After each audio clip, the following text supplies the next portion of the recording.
I own a bus! Today I'm opening up the books on my Toyota Coaster and how much it's really cost me. Everyone said an old Toyota Coaster would be an absolute dream, but is this actually turning into a very expensive nightmare? So far, I've spent months tearing this thing apart, renovating it and putting it back together. And some of you are starting to wonder whether this is just a money pit. This week, I'm going to pull out all of the receipts and tally it up and find out just how much it's really cost. I'll include all of the countless hardware store runs, the fantastic products that I bought and used, and also the ones that I made mistakes with. We'll look at professional quotes that I got that nearly gave me a heart attack. We'll talk about other owners' experiences and what they've told me they had to pay for things. And we'll work out just how much the Kevin discount is because I've got a handy brother. Is it really worth it? And how much would it cost you if you were going to do something like this? Let's break down every single dollar. So all of the renovations that I'm going to refer to in this video have their own videos or playlists where I actually go through it in detail. Not going to do that here, but I'll put little cards in the corners so that you can jump to those videos if you want to watch the more detail. And the other thing I'll do is I'll put some chapters down below so that you can jump to the particular ones you're interested in if you don't want to watch the whole video. So first things first, how much did I actually pay for the bus? And this is going to be a bit weird because you don't normally negotiate a higher price on a bus, but I kind of did. But let me explain. So they advertised the bus at $15,000. If you have a look at all these ads that are up right now, you will see that Toyota Coasters vary enormously in their asking price. And that's asking price, not sale price. So, you know, you can tell some of them they're dreaming.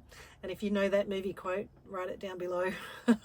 I went the very next morning to go and have a look at it. It had the unmistakable feel of being built by someone who builds boats. It has that kind of craftsmanship about it.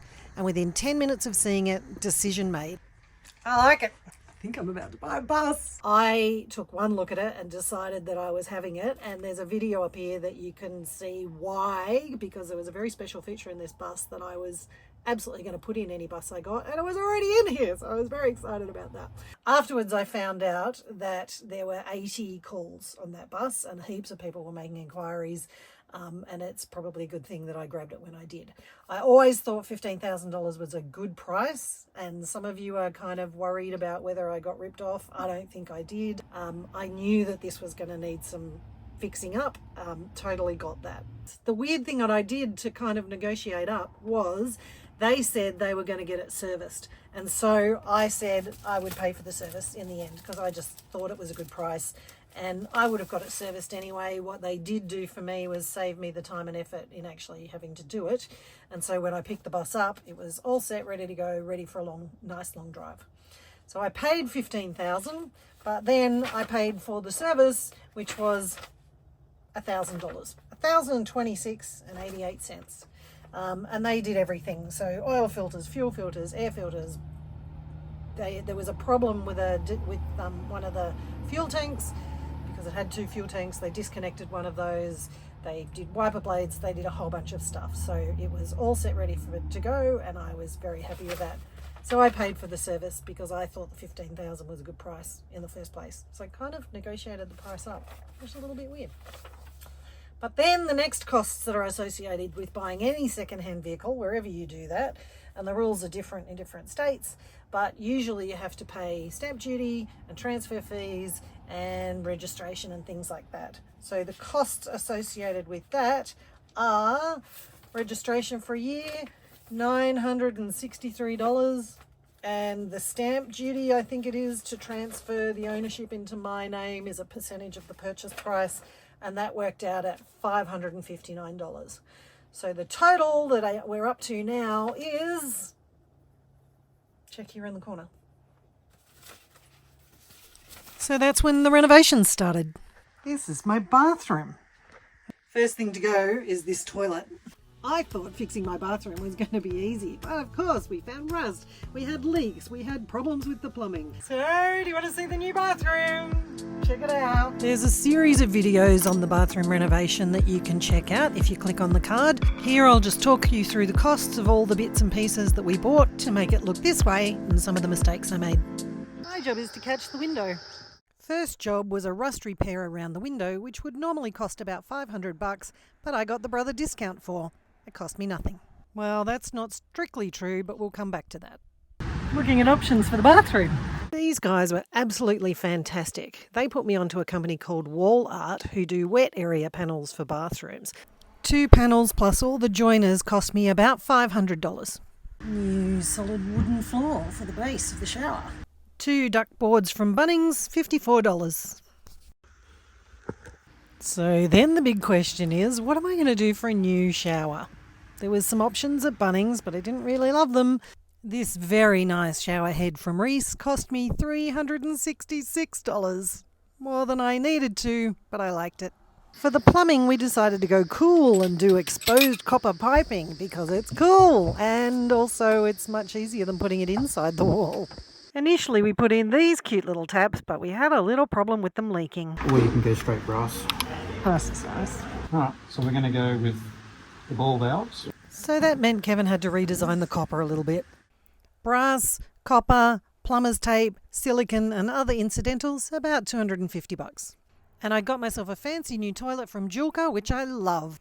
As nearly the first thing I did was take the toilet out, I had to buy a temporary solution, which was this, a bucket toilet from Anaconda. Cost me about $30 and was great short term. But what I did do was I bought a brand new toilet and I'm so excited about it because I bought the Julka toilet. They're a separator toilet. So you've got pee goes in one hole and poop goes in the back. Inside, got a pee container. This cost me $349. It's a great product. I love it. And you get a choice of cassettes for the poop department. So we're going to do something else with the windows. So I got this. This cost me $37. It's coil flute. I think the effect is really nice. So if I add the bathroom renovations to the cost of the bus, this is what we're up to. Let's have a look at how much it costs to take this windscreen out, do the rust repairs. Today is going to be potentially a very expensive day. Kevin's here to help me spend all my money. Good morning. I like spending Helen's money. He does.